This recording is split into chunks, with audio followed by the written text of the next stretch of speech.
Ya, Anda kembali di diskusi bersama saya Bayu Andrianto. Tadi sejumlah narasumber atau 3 narasumber sudah memberikan paparannya.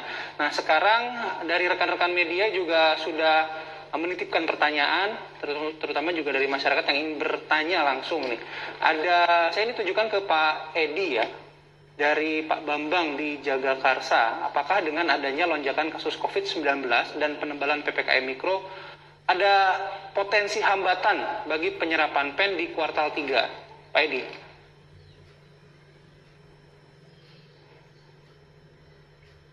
Baik Mas Bayu, terima kasih pertanyaannya tajam sekali. Tentu saja kita tidak bisa memungkiri bahwa pembatasan PPKM ini intinya memang menjaga jarak, mengurangi kerumunan ya pada dasarnya, yang tentu saja berpotensi dalam kelancaran penyaluran bantuan, baik proses pendataan dan juga proses pencairannya. Proses pendataan itu ada di dinas-dinas, kemudian proses pencairan nanti itu ada di perbankan. Dari sisi pembiayaan lain nggak ada masalah hemat kami, karena maksud kami dari kredit program, KUR, dan lain-lain tidak ada masalah karena dilakukan relatively cashless lah. Nah, tapi kalau memang yang untuk BPUM ini kita harus tetap waspada. Contohnya kemarin saja sebelum kuartal ketiga kita hadapi melonjaknya kasus di Jawa Tengah, terutama di beberapa kota Kudus, Semarang, Demak, dan lain-lain, Jepara, itu kita langsung berkoordinasi dengan dinas setempat dan di hold dulu seminggu. Kemudian juga perbankan melakukan perubahan aturan, tadinya misalkan satu bank itu sehari 200 atau 150, sekarang cukup 50 saja.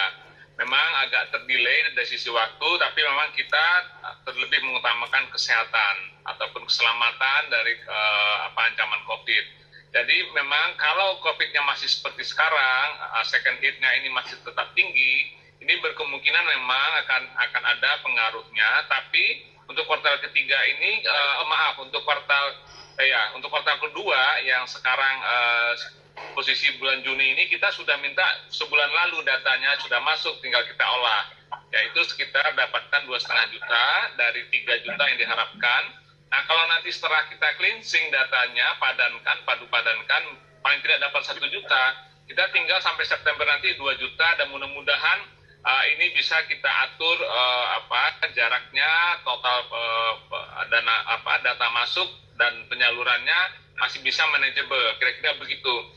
Jadi karena kita sudah paralel pekerjaannya kemarin, untuk kuartal ketiga ini tidak terlalu besar lah hambatannya. Nah, memang nanti ke depan yang tambahan 2 juta lagi, kita berharap dengan pemanfaatan pelaksanaan PPKM ini bisa mengurangi dampak COVID, sehingga proses penyaluran dana BPUM bisa sesuai dengan harapan kita. Intinya Mas, kami masih optimis karena kemarin sudah curi start juga, paralel kita sudah lakukan sebelum COVID-nya meningkat ini Mas. Begitu. Terima kasih. Baik, terima kasih Pak Edi. Nah, jadi sudah jelas ya teman-teman berita atau keterangan dari Bapak Edi Satria selaku Deputi Bidang Usaha Mikro UMKM ya, atau Kemenkop.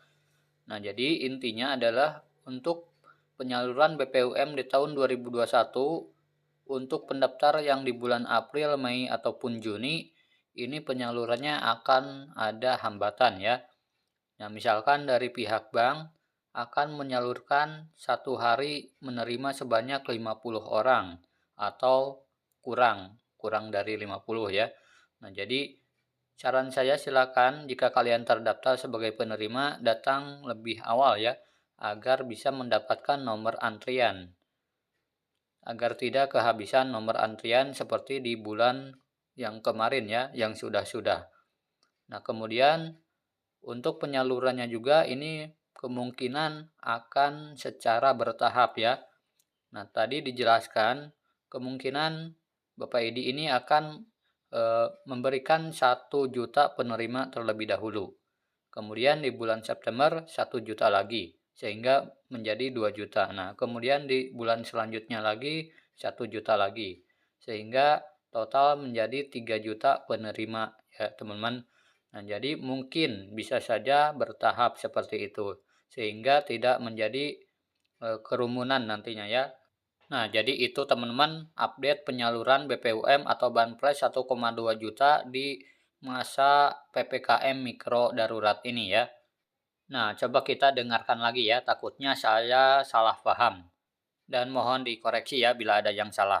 Uh, Tentu saja kita tidak memungkiri, tidak bisa memungkiri bahwa pembatasan PPKM ini intinya memang menjaga jarak, mengurangi kerumunan ya pada dasarnya, yang tentu saja berpotensi dalam kelancaran penyaluran bantuan, baik proses pendataan dan juga proses pencairannya. Proses pendataan itu ada di dinas-dinas, kemudian proses pencairan nanti itu ada di perbankan.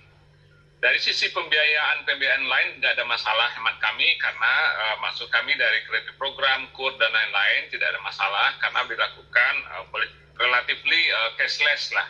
Nah, tapi kalau memang yang untuk BPUM ini kita harus tetap waspada. Contohnya kemarin saja sebelum kuartal ketiga kita hadapi melonjaknya kasus di Jawa Tengah, terutama di beberapa kota Kudus, Semarang, Demak, dan lain-lain, Jepara, itu kita langsung berkoordinasi dengan dinas setempat dan di hold dulu seminggu. Kemudian juga perbankan melakukan perubahan aturan, tadinya misalkan satu bank itu sehari 200 atau 150, sekarang cukup 50 saja. Memang agak terdelay dari sisi waktu, tapi memang kita terlebih mengutamakan kesehatan ataupun keselamatan dari ancaman COVID. Jadi memang kalau COVID-nya masih seperti sekarang, second hit-nya ini masih tetap tinggi, ini berkemungkinan memang akan ada pengaruhnya. Tapi untuk kuartal ketiga ini, untuk kuartal kedua yang sekarang posisi bulan Juni ini kita sudah minta sebulan lalu datanya sudah masuk, tinggal kita olah, yaitu sekitar dapatkan 2,5 juta dari 3 juta yang diharapkan. Nah, kalau nanti setelah kita cleansing datanya, padu padankan, paling tidak dapat 1 juta, kita tinggal sampai September nanti 2 juta, dan mudah-mudahan ini bisa kita atur jaraknya, total data masuk dan penyalurannya masih bisa manageable, kira-kira begitu. Jadi karena kita sudah paralel pekerjaannya kemarin, untuk kuartal ketiga ini tidak terlalu besar lah hambatannya. Nah, memang nanti ke depan yang tambahan 2 juta lagi, kita berharap dengan pemanfaatan pelaksanaan PPKM ini bisa mengurangi dampak COVID, sehingga proses penyaluran dana BPUM bisa sesuai dengan harapan kita. Intinya Mas, kami masih optimis karena kemarin sudah curi start juga, paralel kita sudah lakukan sebelum COVID-nya meningkat ini Mas. Gitu. Terima kasih. Baik, terima kasih Pak Edi.